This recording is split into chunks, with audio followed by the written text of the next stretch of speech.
Jura battery.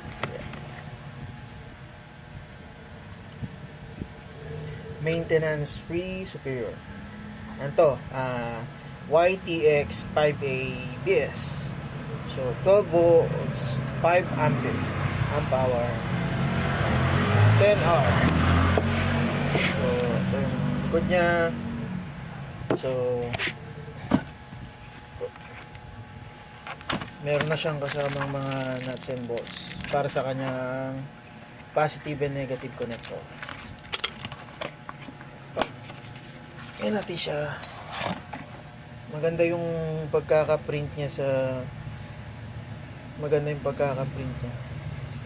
sa label niya. Tapos sa taas nakalagay dito yung manufacturer and yung certificate of license. Tapos yung mga babala, notice. Nasa likod niya andito yung mga dapat iwasan na gawin habang ginagamit itong battery na to. Ayan. Maintenance free to. Maganda yung kanyang maganda yung kanyang build Maganda yung kanyang hawak yung peel.